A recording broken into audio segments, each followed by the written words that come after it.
One thing I try to pivot away from on that we did a lot on Boy Meets World was super fast-paced dialogue.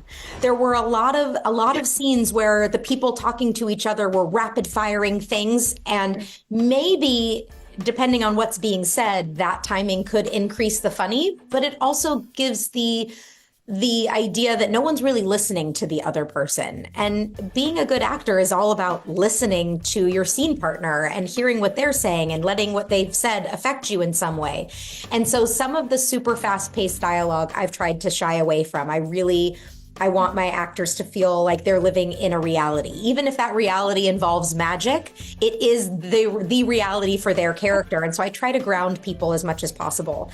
And one thing I definitely try to incorporate whenever possible is I try to have some movement. It can be kind of difficult in a show where you've got a lot of characters in one set and everyone has to talk to each other. How are you finding natural and organic places for people to cross and to move?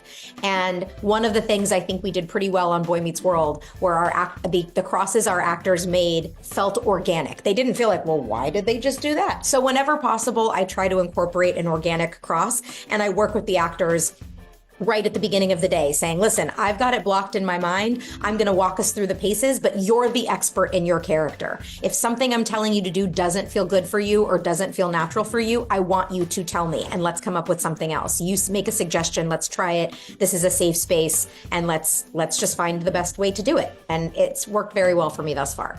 I think one of the really important things is having conversations with each kid in not in front of everybody.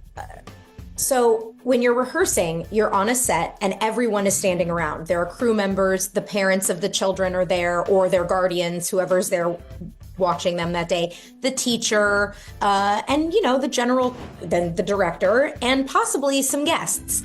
And when you are giving notes and you're trying to make a scene better, sometimes it can feel like everybody's eyes are on me and I was just given a note. And I never want them to think that if I've given them a note, it's that I'm correcting something they've done.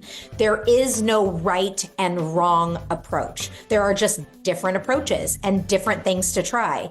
And so when I can tell that an actor is maybe feeling a little insecure or needs a bit of a pep talk for whatever reason, they have so much on their shoulders, I will ask the parent or guardian and that actor to step aside where nobody can really see us and just have a one-on-one conversation where, tell me what's going on for you. I can tell you're not comfortable. Let's talk it out. What can I do for you?